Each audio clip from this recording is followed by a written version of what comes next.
Let me ask you something. One day, the person you are is going to meet the person you could have been. And my question is, will you be proud of who you've become? Or will you have to look at a ghost that's haunted by excuses? The number one reason that meeting goes wrong is procrastination. It's the gap between your ambition and your reality, and it's built on a lie. But what if I told you the solution isn't to find more time? It isn't to buy a new planner or get organized. What if the tools you're using to fight are actually the chains keeping you in place? The solution is to stop managing your time and to start making your goal the only thing you think about. The solution is to stop lying to yourself about a lack of time and finally unlock the power of total, focused obsession. I don't have time. Let's be honest. This is the most dangerous, most pathetic excuse we tell ourselves. It keeps you comfortable. It gives you a pass to stay exactly where you are, scrolling through other people's lives while your own dreams are collecting dust.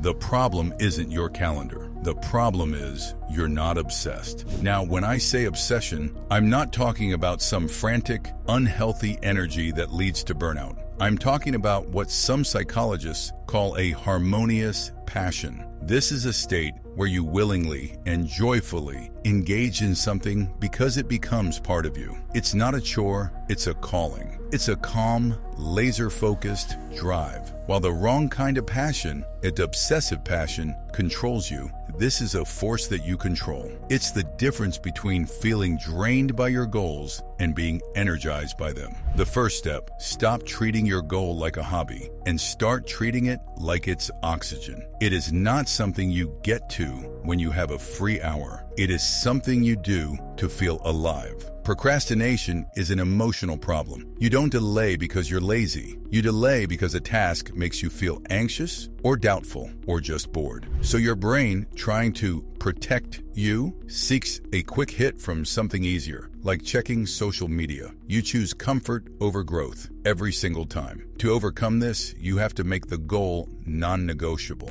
It has to become more important than the temporary comfort of avoidance. Frame it in your mind as an absolute necessity. Don't just want to start that business. Decide that your future financial freedom depends on it. Don't just hope to write that book. Convince yourself that the story must be told. When your why is powerful enough, you stop caring about the how. The urgency of the mission outweighs the discomfort of the task. Once your goal is a necessity, you build a filter. Every choice, every action, every minute of your day must pass through a single question. Does this move me closer to my goal? People who achieve incredible things don't have more willpower. They have a better filtering system. They have ruthlessly eliminated the things that don't serve their obsession. Netflix on a Tuesday night? If it doesn't move them closer, the answer is no. Mindlessly scrolling a feed? It doesn't pass the filter. This isn't about restriction, it's about alignment. When you are truly obsessed, those cheap distractions lose their appeal.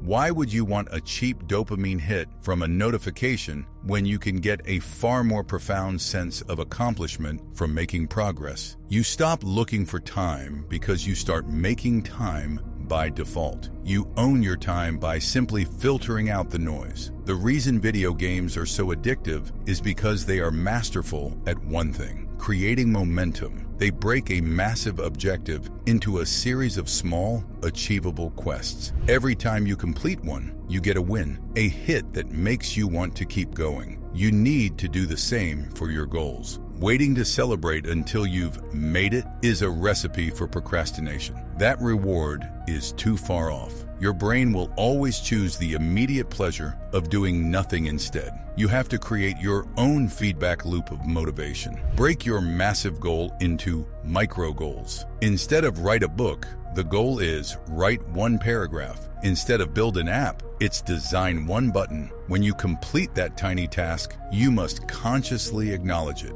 You tell yourself, I did that. You feel that small surge of pride.